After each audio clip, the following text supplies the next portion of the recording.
Hey, fellas. Hey, so I contacted James. James, obviously, he's part of the family, right? So I reached out to him. He was on our org chart. I mean, Sharon's conversation last Zoom. So he put his number in the chat. So I kind of reached out to him. We really never connected. So I just said, let me give him a call today just to really be more active, right? Proactive. So we did a little chat. He was, I think, returning a car or something. So I got interfered with him. It was a little process for a little second. But he was a gentleman. He said he was glad to join us. And then, he's here. So we appreciate you, James, for linking up with the family. You're welcome. Yeah, you're welcome. Thank you so much. Thank you, James. Yep. And James held the Zoom yesterday. I guess that I don't know if anyone got on it, but you was on it, Mike. So Mike it was great. It was awesome. Thank you, James. I was just about to say, is this the same James from yesterday? I hope so. Yes, sir. we reel in the big fish here. No. I'm just somebody just trying to get along, Messing with you, James. and help people on the way, to the journey, basically. Can you tell us a little about yourself, James?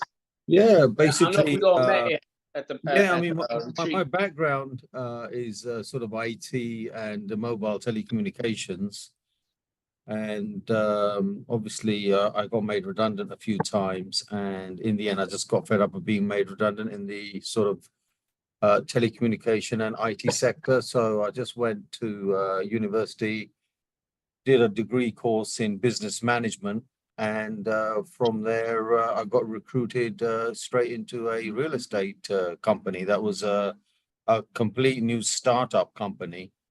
And the person who opened it was the student rep manager. And because I was a student rep, I had a good relationship with him. And that photo that you see when when you don't see my video, that photo there, can you see it now?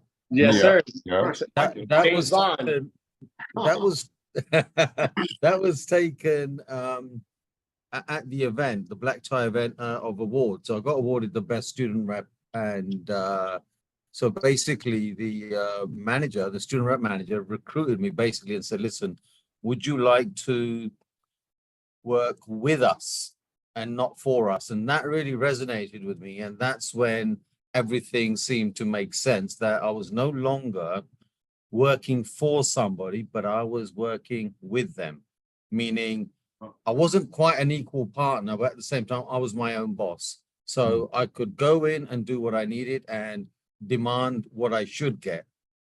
So, so in that way, that was my sort of, not the first time I've sort of worked for myself, but at that particular time, it was a good feeling, to be your own boss, to be free, even though I wasn't free, because you still have to go and do the work, even though you're doing it for yourself, but you're still doing it for that particular company, And then from there, COVID hit, and obviously we were all at home in 2020. And I had a friend that I used to, well, I say a friend, I used to coach him in cricket. And he was a colt, obviously, colt meaning he was like a teenager. And I used to manage a teenager cricket team. And I was their coach. So I met this chap, obviously he'd grown up. I didn't even recognize him. He actually recognized me in London, all places. Yeah. You wouldn't think you'd meet somebody again, and it was him who then started talking about mergers and acquisitions. And, so basically I started to go through lots of mergers and acquisition literature and everything else.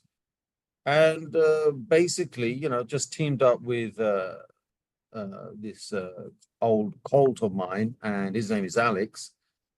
And basically, I opened up a firm, and we started to recruit a team. When I say recruit, is the way I explained yesterday. So we got a team together, and we started to do consulting. So it wasn't consulting for equity because I wasn't that clever then. Obviously you learn these things later.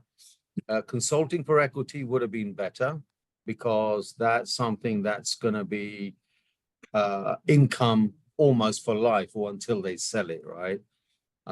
Whereas we were doing it for consultancy, which, just basically means You say, okay, we're going to consult on this particular business and to do all the, you know, whatever work that it requires, whether it's marketing, due diligence, um, um, uh, growth strategies, you know, or make the books better than they are, you know, because obviously some of these businesses, if you look at their numbers and their accounts, they're like all over the place. So you just sort of tidy them up and everything and make the business more sellable.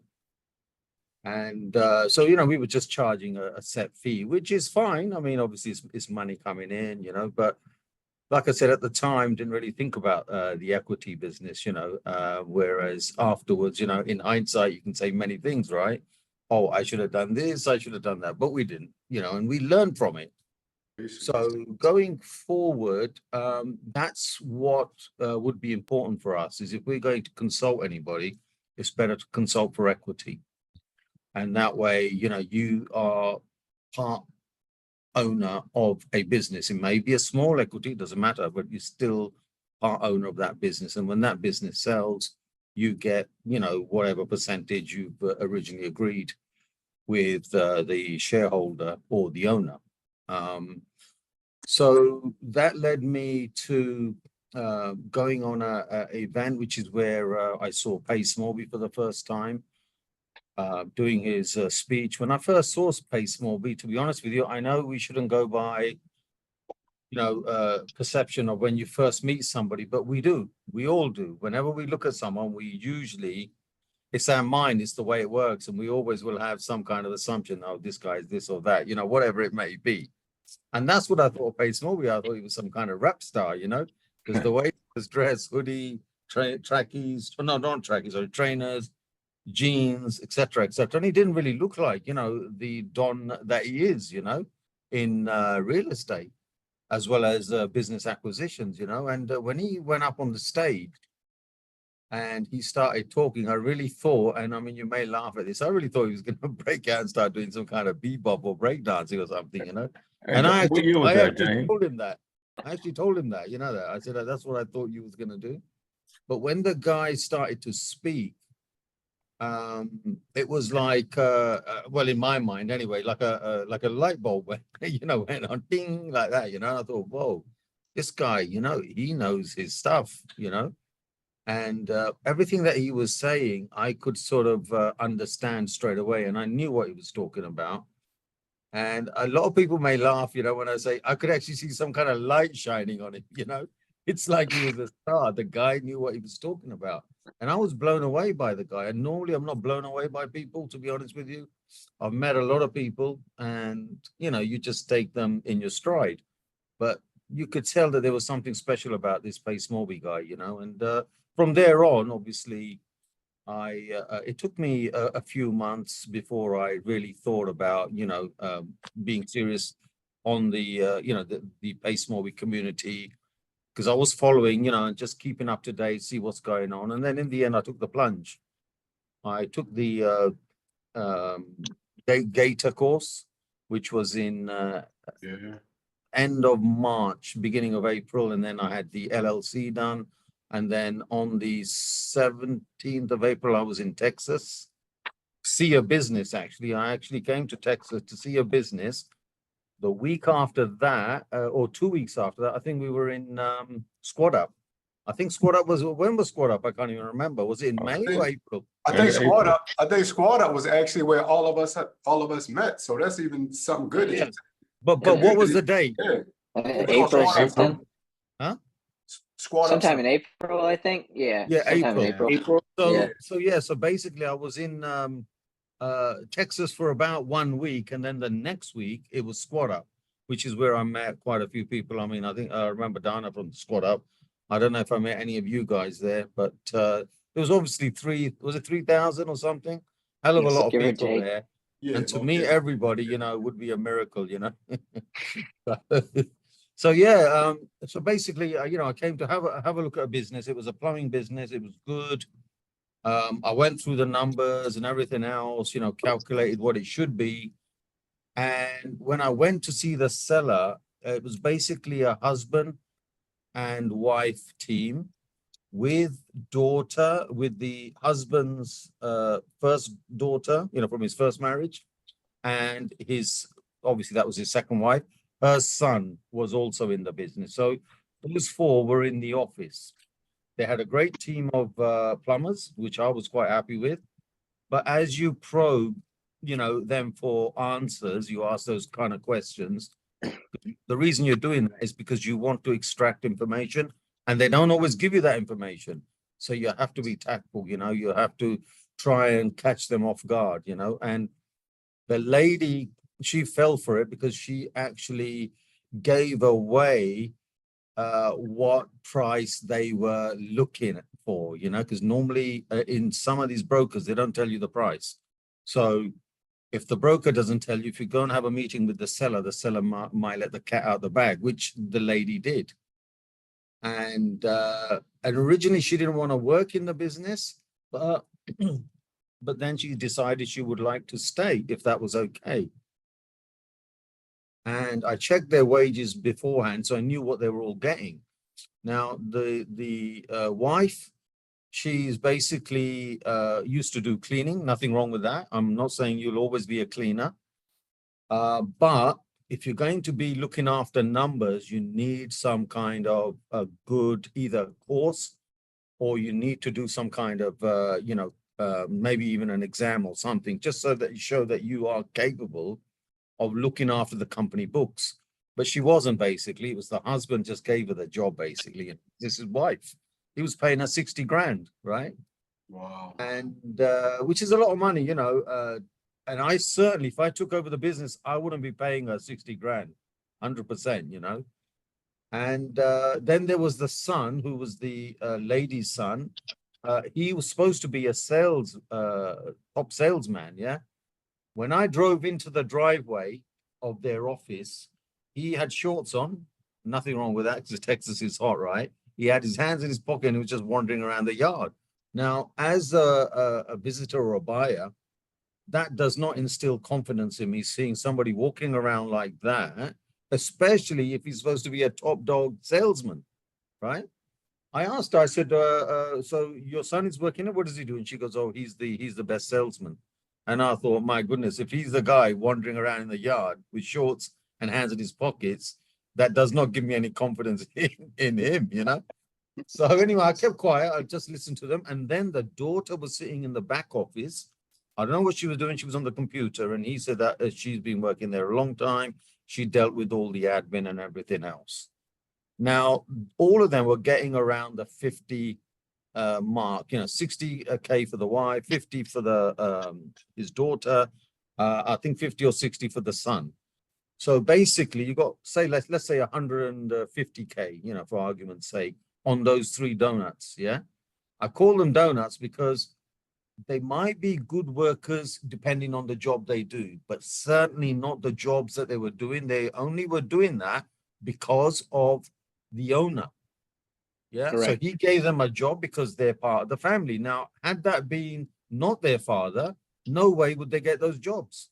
Building that legacy. Yeah. Baking them in So, there. That's how you yeah. do it sometimes, So basically, when the guy was going to leave, the owner, they wanted to stay.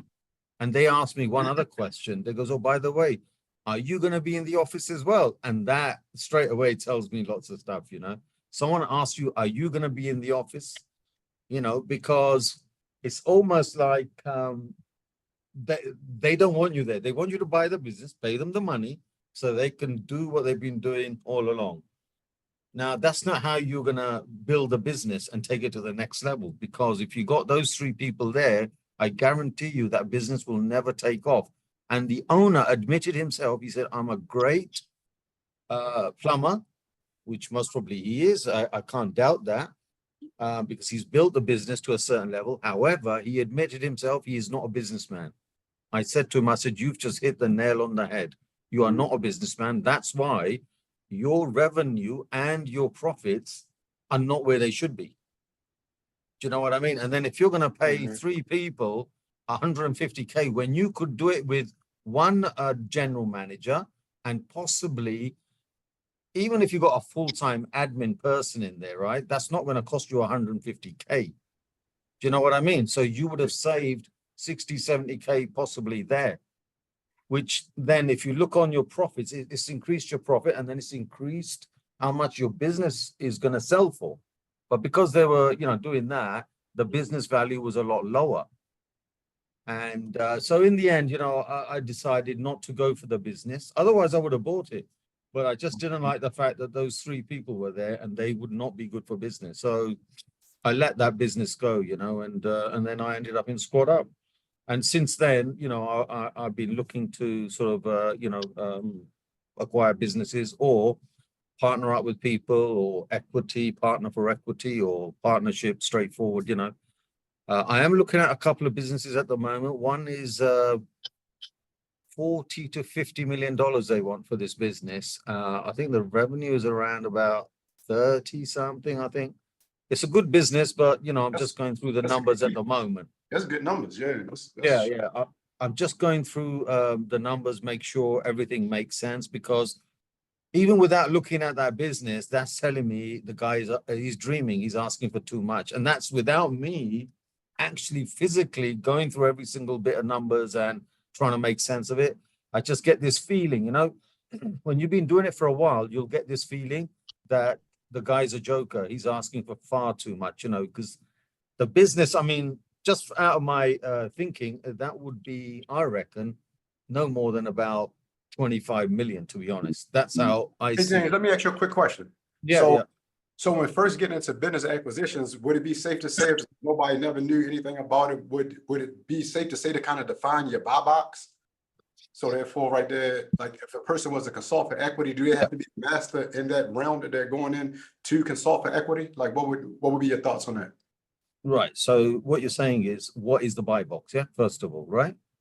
Yeah. So is that for me, what my buy box is, or for anybody? Well, I guess if you said, say for instance, like somebody's watching this and they're just a novice, they're a novice person in M&A. So consult for equity is kind of a big word, but it's like, who should consult for equity? Should a person that master like one specific area consult for equity, or what would you?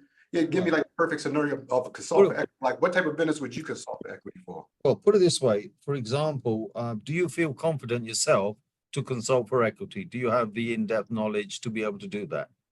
Meaning, you can do that. Yeah, you can put a deal together and everything else. And then, so if somebody came to you and they said, "Look, I've got a business. I don't know much about it. Can you, can you consult me on that?" Yeah, and then you would would go. If it's in the home services field, then it could be plumbing, electrical, HVAC, landscape, and something like that. Yeah, I can consult for equity.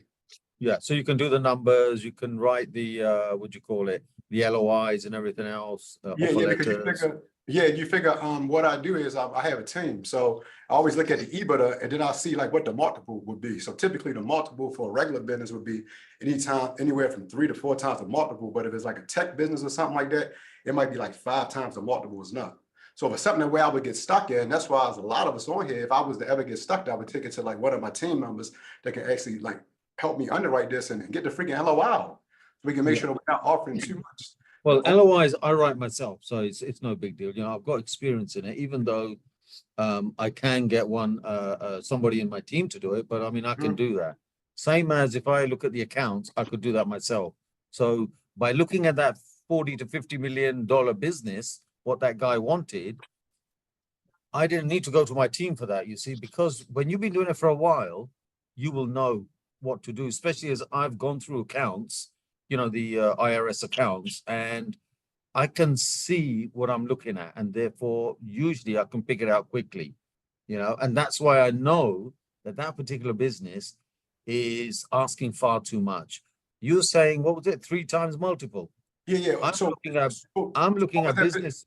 What was that particular business right there? So the business you're speaking on, what was the particular construction business? So it's home services construction. It falls under the construction sector or umbrella. Now, the reason I can pick that out is because I've been doing it for a while, and I know straight away that the guy has inflated it. Now, you were saying 3 times multiple. I say 1.5 times multiple on some businesses.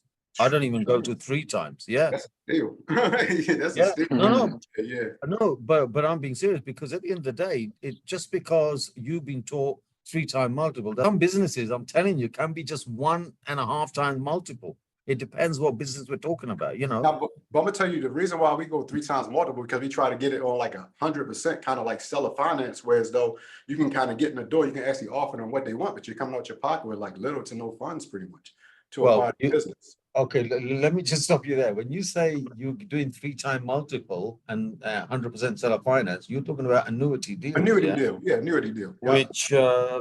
Which, to be really honest with you, you're not going to see many of those. That is like once in a blue moon, you might see it if you're lucky, yeah? I've not seen or come across, we tried it, and the sellers, most of them, unless they're dying, unless they're ill, unless there's something actually like that, maybe they might go for it, maybe. Even then, if they're on the deathbed, they want the money.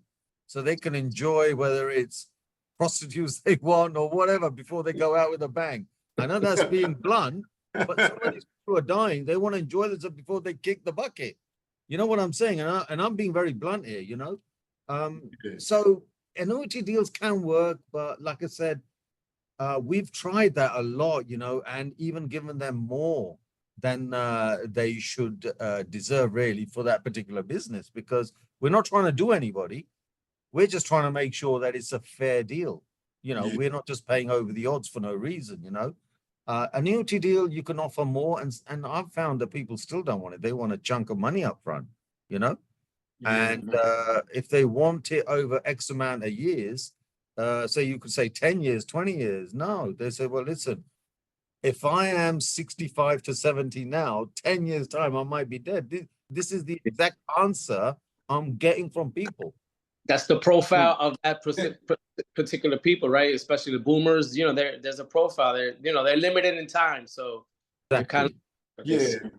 So if you say 10, this is a good topic right here. running it. So Is it hey, Mando? Armando, so pretty much basically annuity deal would kind of be, it wouldn't be for baby boomers, it would be for like the generation. So like how James said, if somebody's going to kick the bucket, a lot of people, if they have kids, sometimes they like, even if they go to kick the bucket, they're gonna want to leave a legacy toward their kids, so they're not going to take that spend it all. So it's all about that MUT score or whatever that pain point is. So you just listen to the seller and you just kind of dissect it in your brain and know which way to go at it. That's how we pretty much do it.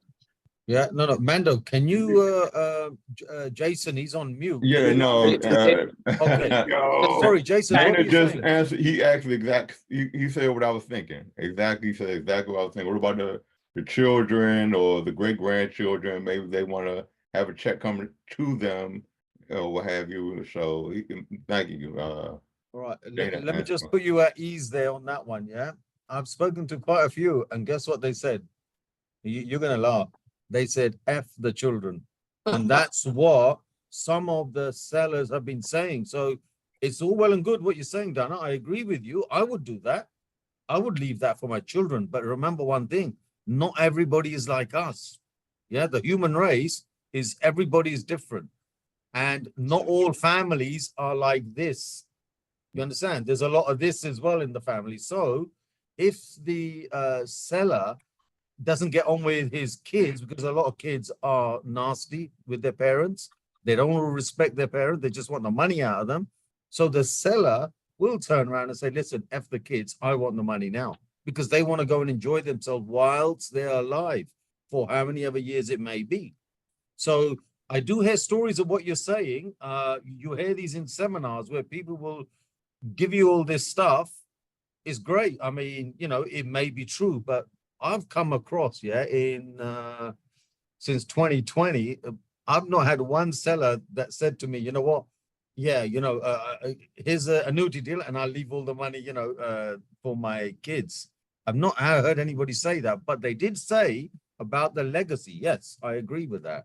But when it comes to leaving money, majority of them want the money and they don't normally say, yeah, I want it for my kids, or maybe I'm just coming across the wrong people. I don't know, but that's what I said. It's probably the demographics, because there could be like, you just listen to that MUT score and then pretty much take it from there. So it typically like the younger people who just started a business, it seemed like for me, they're the ones who want to get all the money because they might want to get into another one. But people older, they like the ones that's kind of like a little bit more flexible. Some might say, hey, screw the kids, but then some might just, put something in the trust Yeah, for them to get yeah, paid out. exactly. Yeah, not everyone's going to be the same, but yeah. So coming back to the buy box, basically, you just need to find your buy box, whatever that may be, whether it's engineering, manufacturing, home services, whatever, and just start to inquire about them, get some NDAs done, and start looking at those type of businesses.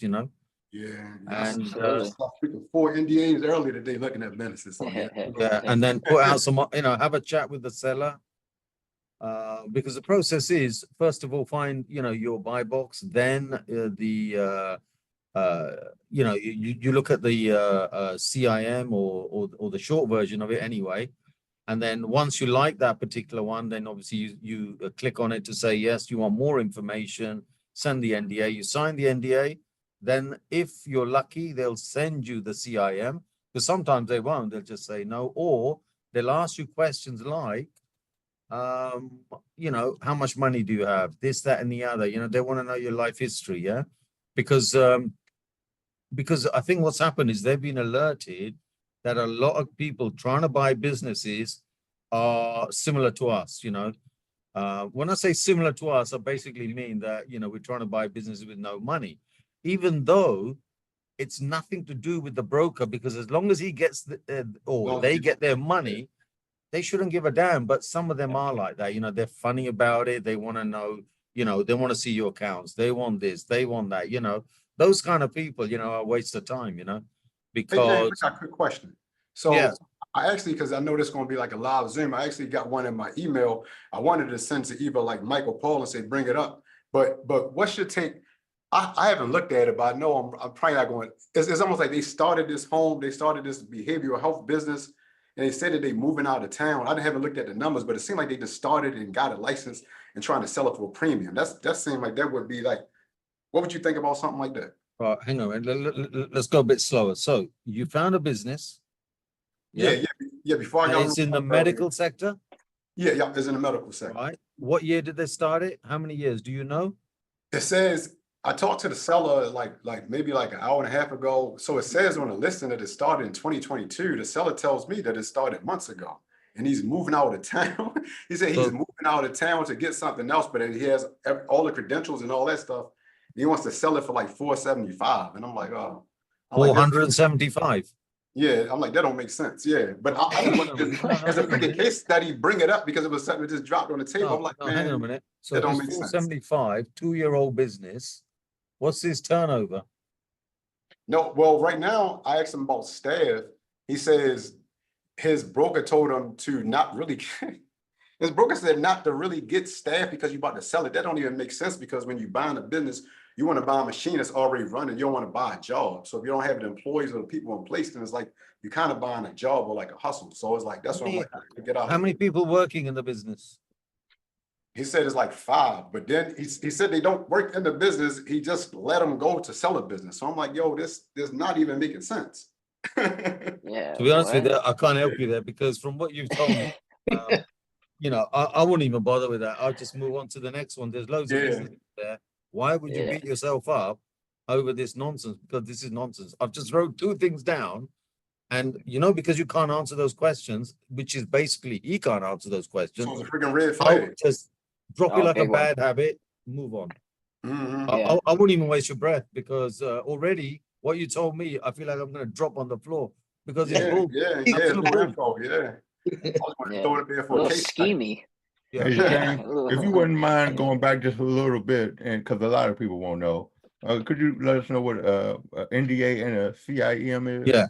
NDA is a non-disclosure. So basically, you can't go behind the back of the what do you call it? These broker. It protects the broker, so that you can't release information to someone else. You can't talk about the business. That's confidential, between you, the broker, and the seller. You can't just let the cat out of the bag, as we say, yeah? And you can't go behind their back and start to negotiate a deal with, with the seller. However, what that chap was saying, he said something like, just add that to your Oh, yeah. NDA, yeah, because something like, if the broker, I've got it written down here somewhere, if the broker, tries to kill the deal, because they do that sometimes, then you just put this in when you get the NDA. Well, when you get the NDA, just let me know, yeah, and I'll give you that stuff, yeah, and you can just put it straight in there, and it'll save you having to worry about, the broker killing the deal. Unless the broker hinders the deal, you will add that in there, Less. Absolutely. Yeah, And that as unless soon the as we get off broker your hinders the deal in the NDA. And Yeah. that way, what that basically is saying is that if they try to cut you off, if they try to do this, that, and the other, you can go directly, and because he's hindered the deal, you can go and speak to the seller. But what you're not doing is you're not telling the seller, listen, don't pay him any money. It's just going to be you and me. You're not saying that. You're saying you want to do the deal. The broker still gets his money because that's nothing to do with us. We just want to buy the business, and the rest will go, whatever percentage to the broker. All you're doing is you're making sure that he doesn't kill your good deal.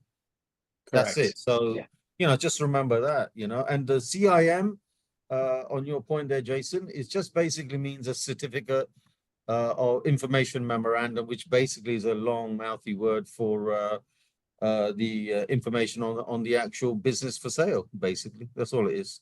It's just like a synopsis or whatever you want to call it, and they'll give you the figures, like the accounts, but in abbreviation. So it'll be just snapshots of the account. It won't be the full accounts like the IRS. It'll just be little snapshots of the main details. Now, even if you get them, you still really need to go by the IRS accounts, because obviously they can't lie about those. Those things they give you, they could have just fabricated them, So when you do your due diligence, because sometimes they're not going to give you the IRS accounts, they'll say, no, you've got that, you have to go with that. But in the due diligence, they have to provide that. And if something is amiss, then obviously, you can renegotiate or whatever about the price, which would be in your LOI to say that, if you find that at the due diligence stage, if things were not what they've already told you, then obviously, you can renegotiate. Yeah. LOI meaning a letter of intent, yeah? Letter of intent, and as you guys, because you're property guys mostly, yeah, and you say underwriting. When somebody said to me underwriting, I thought they were talking about an SPA, which is a sales purchase agreement or sales agreement. I thought, why would you be writing a sales agreement? Normally a solicitor does that, Then somebody said to me, no, what they mean by underwriting is the LOI. I go, oh, okay, why didn't it just say LOI? Do you know what I mean? Yeah. So So that's all good. I have a quick question for you. A little off topic, but it's kind of Carry on on. what you But did. excuse me, yeah, talked while I ab- have a drink, because my throat is like, No, it's so hot please. in here, Oh, you're spitting facts out here tonight, James. We Right. appreciate it. Mhm. But mine was more Excuse me. about like you building your dream team that you were talking about for anyone who is not fortunate enough to be an owners club like ourselves. Yeah. My main question is if you were to start again, right? Like you were to do this all over again, what's the first team member you hire? In To your be honest with opinion? you, first of all, you're saying someone with no business at all, right? Nothing Right, at all. like you're just getting into real estate, you're starting your own like wholesaling operation or something or Yeah. anything in real estate. What would you Okay. say that would be the Real first place estate. to I'm start? not really a real estate person, Oh, but if I in business acquisitions, yeah, how about that? business acquisitions, I mean, Yeah. I personally found that, especially if you're not, are you good with numbers? If people aren't Yes. good with numbers, because like you might be the one up, but most people aren't. They can't read what do you call it? The IRS P&L? accounts. Or the So P&L. yeah, so it might be good to have some kind of accountant, a CPA, as you guys call it. It'd be good to have that because he can then look at the accounts for you, and that will make Okay. life a lot easier, because I know majority of the people that I've come across, if you give them a P&L balance sheet and everything else, they'll be lost. Yeah. So, Yes. Yeah. do you know what I mean? So I would Yeah. say, Yes, I do. I've seen some crazy ones that are like, is this hieroglyphics or is this actual English here? What's yeah, going on? Yeah. exactly. Yeah. And, let's be honest, numbers is not everyone's forte. A lot of people, they see numbers, they are daunting, especially in different places. And, you just look at numbers and you think, oh my goodness, what the bloody hell is this? So it's confusing. So Yeah. I would, from my personal point of view, and this is, this is my opinion, I would go for a CPA, because CPA would be very handy to have in the team, because Absolutely. acquisitions is all about numbers. Numbers. So that So would be a true. key player to have, if you can get one. Right.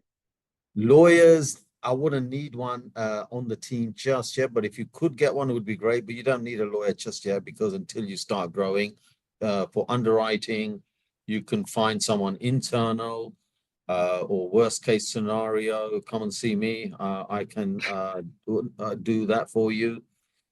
Sales purchase agreement, which is the last bit, that sort of protects you. I mean, normally you should go to a solicitor for that as well, because he will do the due diligence to make sure that everything is legal. There's no lawsuits against the company, the leases are all in place, et cetera, et cetera. So for that, you can hire, you can find decent lawyers. I mean, there may even be some within the community, I don't know. It's not like I've put any feelers out, for, hey, is there any lawyers out? You know what I mean? I Right. might do that, but I haven't done that yet. No, So I'm with you. yeah. And the other second important person, in my opinion, would be to get someone who's very good in marketing. That would be marketing would be very, very good, because unless you are yourself, into marketing, because a lot of people these days are into digital marketing. So if you already have that skill, then it's not a big deal. Then you can start to do the necessaries, or you can always go to Fiverr. There's another one, Upwork, and just get somebody to do that. VAs, in fact, do that as well. So that I'd make a note of that one. VAs also do this kind of stuff, and VAs are not that expensive, so they can do that work for you. And then actually, this can be second and third, so you can jumble those two around.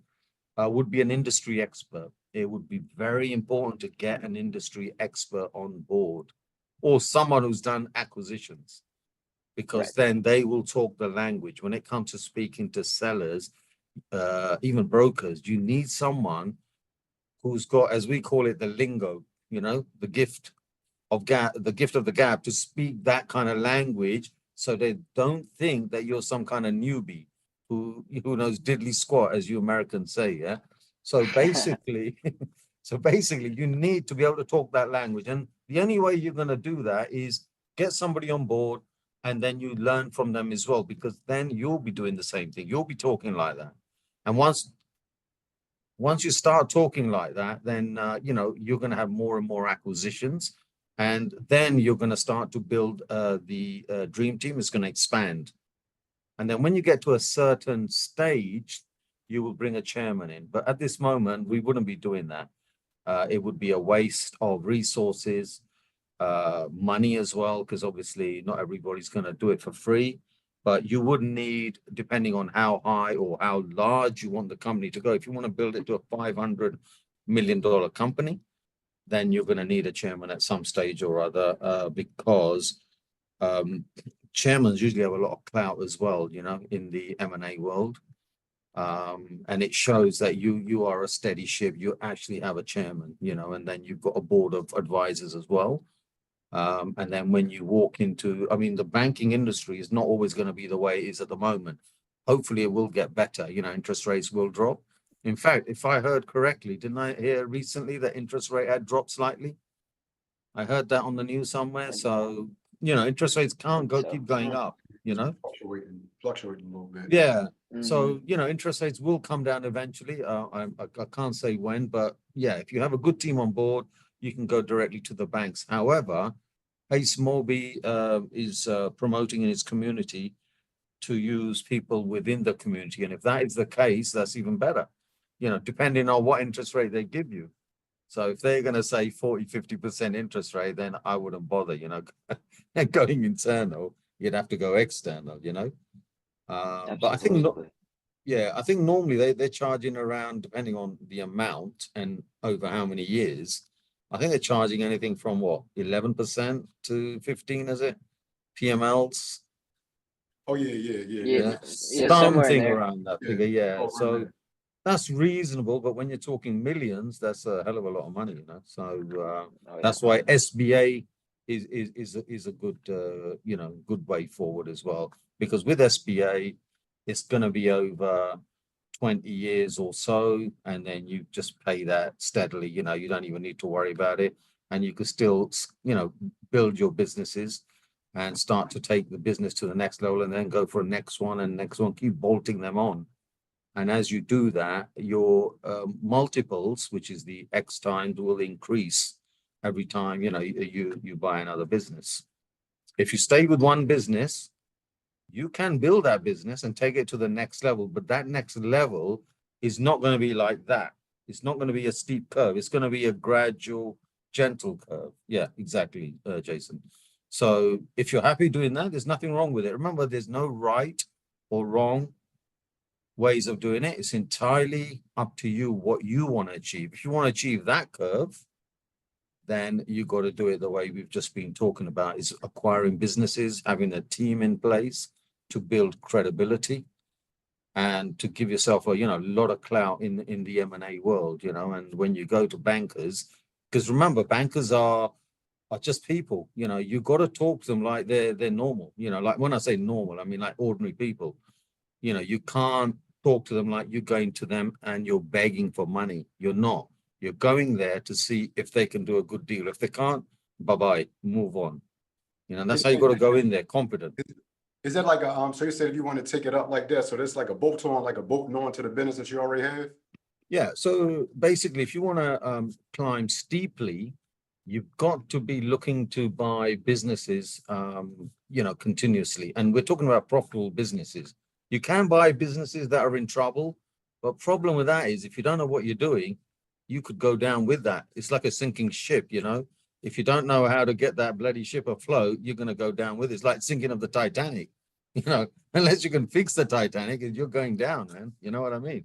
So it's better to buy a business that's a good business, that has good cash flow, that has, everything in it, then it's, yes, worth pursuing that business.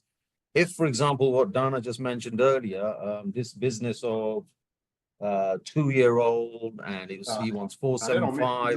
No, I'm just giving, that's just an example. Yeah. So, for example, if those kind of businesses come up, they are going to be really making 0 cents because 2 years, you cannot work out a trend and it's not established. So therefore, when you see any business, I mean, like now, if I look at a business in wherever I'm looking, and I see it's 2-3 years old, I won't bother, even though it might have good cash flow, but I will not be able to see a trend. And on top of that, it's not established.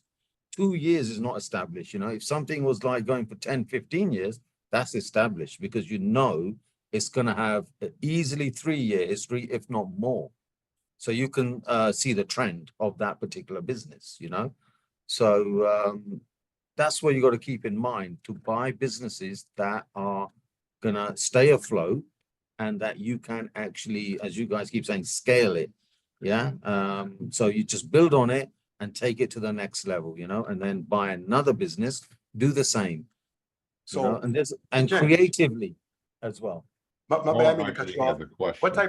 What type of forecast would you do in buying a business before you exit? Like, what type of forecast would you do? Like, you would do like a 3-year forecast, a 4-year, 5-year forecast before you wanted to exit that business? Like, if you was buying something, what would you like kind of teach us to do? Right.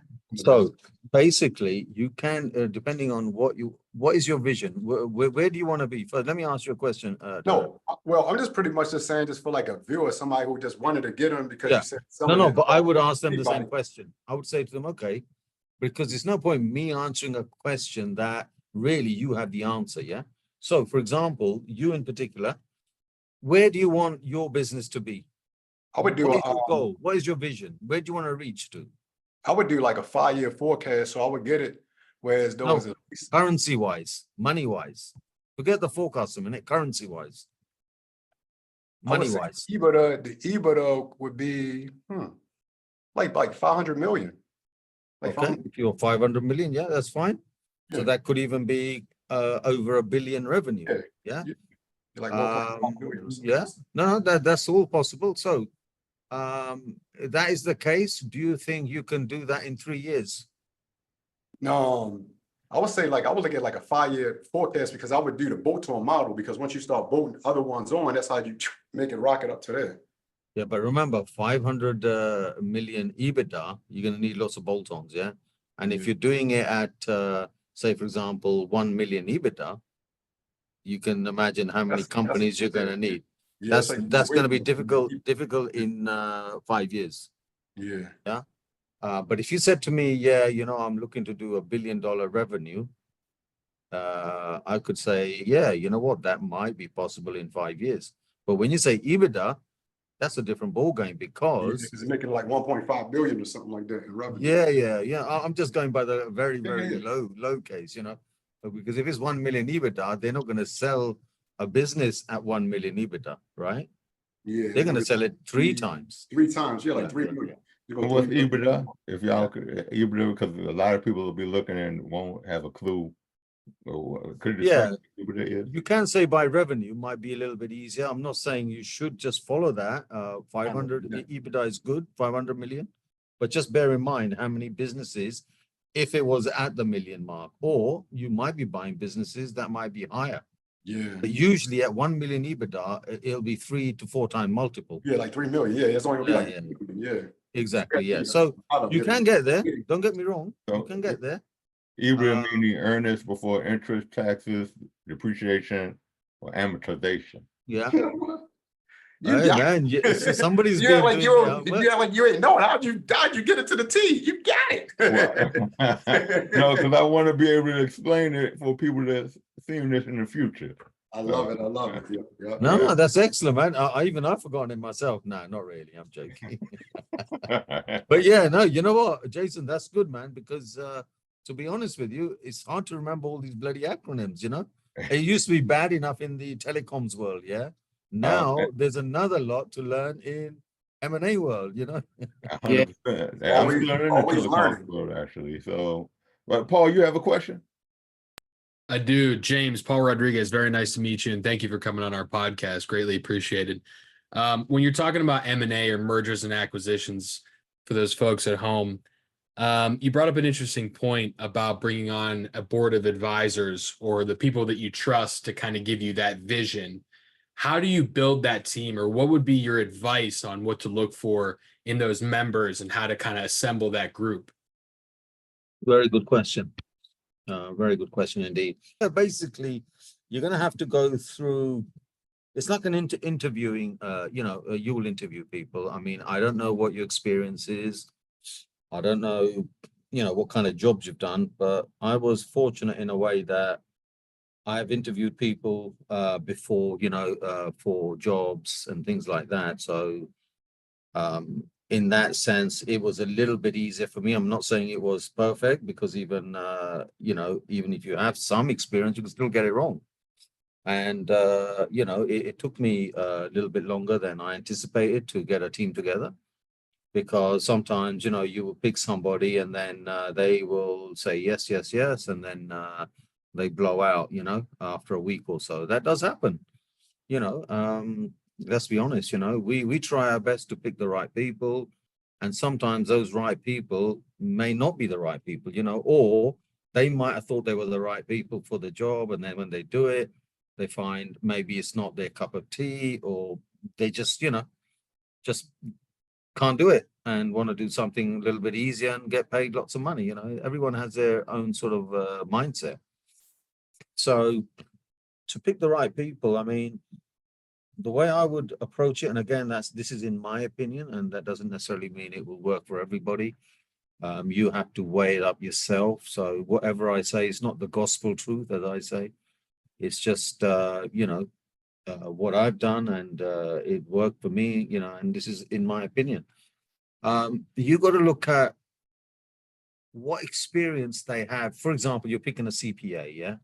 What are you going to look at, first of all, when you see a CPA or see their CV? Because they're going to have to send you a CV, yeah? What are you going to be looking at? Could you answer that, Paul? The reason I'm getting you to answer it, one, I can have a drink of water because my bloody throat is dry.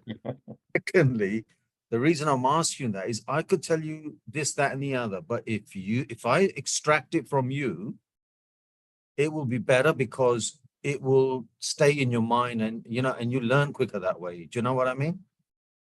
Yeah. Yeah, absolutely. And I don't know the answer. That's why I'm asking. Okay.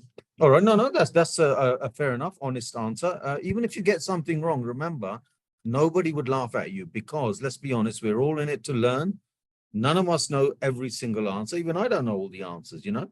But one thing is, if you don't know something, you like you just said, you were honest about it, or you can have a go. And even if you get it wrong, we're not going to say, aha, you got it wrong, you're a fool. No, we're going to say, well, look, we're going to be tactful about it, and we're going to try and encourage you and bring you up correctly. That's my background. I would never shoot somebody down. I used to be a coach. So can you imagine if I shot down a teenager, how the hell am I going to get them to perform and hit big runs? They're not going to do it. Or as you have a pitcher, we have a bowler. You know what I mean? And I know how to bring the best out of people. And therefore, when I ask you questions, it's not because I'm trying to make someone look small or silly. No, it's because if they think for themselves a little bit, they are more likely to be more successful. So excuse me, guys, if I do ask you, you know, certain questions. Yeah. Okay. So someone sends you a CV. Yeah. I mean, there are templates that you will use in your messages so that you attract these people, because if you just write, you know, something silly like ABC and I'm looking for DEE, whatever, you know, you're not going to get a lot of response. So there has to be concise sort of messages that will attract these people, you know, these highly professional people. Yeah. Now you're going to see a lot of CVs come your way. So the thing to look at when you look at CVs, obviously everyone's going to be saying, yeah, I'm this, I'm that. They're going to put a lot of flair on their CV because that's how you get jobs, right? But you got to sort of look through that and see what they've actually done. How long have they done it? Which companies have they worked for? I had somebody from PwC, that's Price Waterhouse Cooper, one of the number one, what do you call it, CPA firms. You know, that is one of the big four. And that one is actually at number one. I had this guy, he was an M&A accountant from Australia, moved to London. And even though he was working, he was still in with us on because it is a part-time basis. They're not going to be working full-time. They're not going to be in an office. You're not going to hold board meetings just yet because it's too soon. You don't have millions of dollars of business. You know, you're just starting off. So therefore, you're not going to have these kind of meetings. And you don't want to hold these meetings because they'll all talk. And you don't want that yet. You want that to happen only once you've got multi-million-dollar businesses going. So what you do is you utilize them for the right time. You know, like, for example, if you have a business come in and you've got the accounts, you would then send the accounts to them. They would look at it, you know. You wouldn't hold big meetings. It would be just you and the CPA. So you'll go through their CVs and pick out, you know, what sort of resonates with you, you know. Obviously in CVs, people do write what their backgrounds are, what they've done, what their, you know, social side is. So, you know, you look at all that and you think, is that going to be a good fit for my company? Because, you know what your vision and everything else is, right? Your goals are. So if their CV and their whole persona and everything else, their experience resonates with your sort of business that you're going to be opening or your company, and you think this person could be a good fit, you could give them a try. The try meaning an interview. And in that interview, there are some questions you would ask them, you know, and see what their replies are, and then try to get them, reel them in, you know, as we say. Because really, you're fishing at this stage, right? These are high profile professionals, you know, been working for corporate, you know, corporations, and And we're like nobody, but we don't behave like nobody because we're entrepreneurs. And you've got to give yourself credit that we are entrepreneurs, we are owners. We're not just somebody who just decided, you know what, I want to open a business and this. No, we're owners. We know what we're talking about, yeah. And if we don't know what we're talking about, we have help on, you know, on tap, on you know, at our fingertips. We can call someone to come in if necessary, you know. So do all that, reel them in, and the way to get some of these people in is because you're not going to be able to pay them unless, of course, you know, you got multi-millions already in your bank. Then you wouldn't be really talking in this community. You would have most already just gone out already on your own. What you would do is you would give them part of an equity of your business. You would sell them your vision. So what I would do is I would write a executive summary of your business, of your vision, what you want to do, you know. So it could be something like you know, whatever your business is, and you know, your vision is you want to take your business and take it to $500 million and blah blah blah. And then once you within 5 years, 7 years, whatever it may be, and then after that, you know, I will sell it to a PE, private equity firm, or you can even you know, put it on a initial public offering, you know, and things like that. You know, just sell it, you know, for $500 million, and that you are willing to give them a percentage of that equity. It might be 2%, you know, 2%, you know, equity of 500 million, you know, when you go to sell it. And if that isn't enough for some of these people, you could go up to 5. Now, there was somebody in the you know, comment section, not yesterday, but the last time I spoke, when I was explaining about the do you remember when Sharon was doing it? And I was explaining about that you should give a percentage. Some lady put a comment in there. They goes, "Oh yeah, but you lose control." I'm going to say one thing, and I hope you guys can understand this. It's better to have 70 to 80% of something, yeah, than 100% of nothing. Nothing, Yeah. yeah. You must remember that, because you see, when that lady said that, I can't even remember her name. I just remember seeing that comment, and I knew it was a lady because it was a lady's name. Yeah. Now, for me, that person is not thinking for the bigger picture. That is small mindset. Because if you're thinking, like I keep saying to everybody, listen, there's trillions of dollars out there, trillions. Yeah. There's more than enough for all of us to go around. Believe me, there's more than enough. You don't need to have that small mindset. Now, if you want to get professional and you want to take the business to the next level, if you haven't got the dollars in your pocket, what are you going to do? You have to give a percentage of your company. Yeah. You're not giving 51% and losing control by only having 49%. You're giving, even if you gave 3%, 4% each. I'm talking about these individuals, yeah, these people that you're bringing on, lawyer, CPA, industry expert, FMVA, which I explained was a financial modeling analyst, yeah, valuation analyst. Yeah, you don't really need that, but I had that because I needed somebody to be doing, you know, the special stuff for me, which I found was very helpful. But that's not necessary. But it's entirely up to you. Yeah. You would obviously definitely need some kind of PA. Yeah, because you're not going to be handling appointments when you're at that stage, surely, you know, because you'll be bogged down.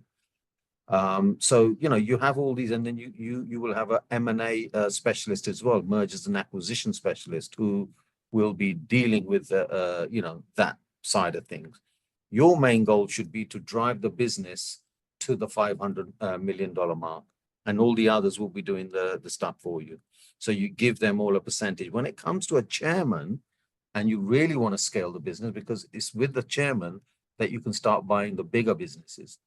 When you get bigger, you're going to need a chairman. Then you can go for the businesses that are 100 million and so on. Because if you go for the $100 million business now, you're not taken seriously if you don't have a chairman. Because if you look at all these other companies, they've all got chairmen, you know, the bigger companies I'm talking. However, you don't have to have that, but I'm just saying that's in my opinion. You know, for me, it would work. You could stay the way you are and just keep doing what you're doing. Nothing wrong with that. Yeah. And then normally a chairman, you'd give anything between 10 to 15%. Now, if you add all those up, have you lost control of your company? Of course you haven't. You've only given away equity of maybe 30%, 25, 30%, if that. Yeah. So therefore you still got the majority. And then remember, if you cash out, even if you got to $1 billion, cash out 70%, you know, that's no small figure.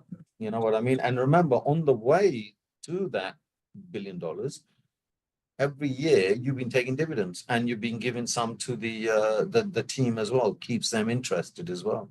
Even though those people are earning 100,000, 200,000 a year, they're still broke because they're living paycheck to paycheck.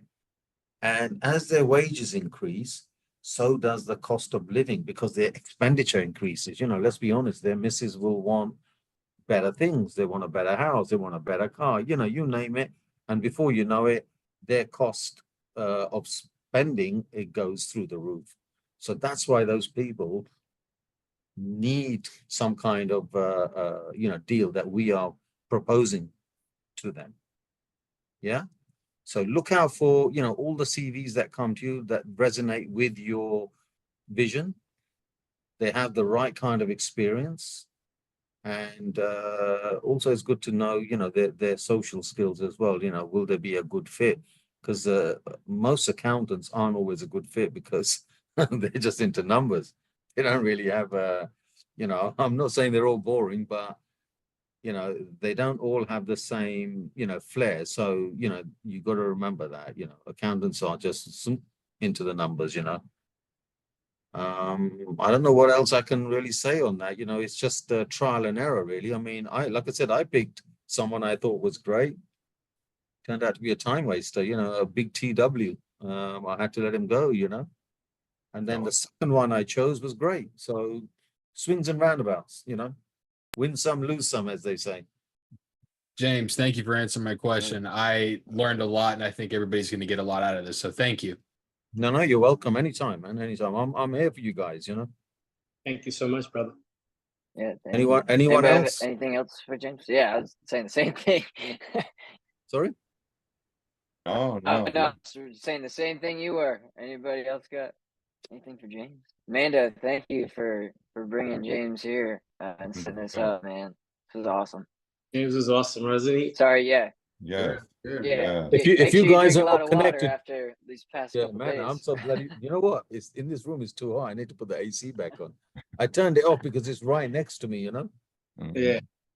If you're not connected to me, please connect. You know, you can find me on Facebook. Instagram is my full name, James Khan 2024, because this is the year we are starting. Yeah, we want to make it a good year, man. 2024. Absolutely. Yeah, any other socials? Anything else you're on? Go ahead, reel them off, man. I've got YouTube, which I'm going to start making some YouTube videos. I've just about managed to get that the monkey thing working, whatever that thing's called. The gumball, is it? Or what was that thing called? The gimbal, or the gimbal. No, gimbal. I was calling it gumball. Yeah. It was The close. gumball run. Yeah, just about got that sort of sorted it. now. And I'm going to be doing some videos and posting them on YouTube. So YouTube will be the same. James Khan 2024. It'll be the same. And yeah, so watch this space. I'm going to get some videos out. There'll be small videos just explaining, you know, some of the stuff that we've talked about. So much Yeah. to- Reach out, man. And like I said, connect, please. Yes. Of Thank course. you. Send me the video too, so I can at least upload something. Of All right. course. Definitely. Take care. All right, guys. Take care. Yeah. You All too, right. Thanks, James. James. Yes, yeah. James. Thanks, James. Take care. Speak again. Bye-bye.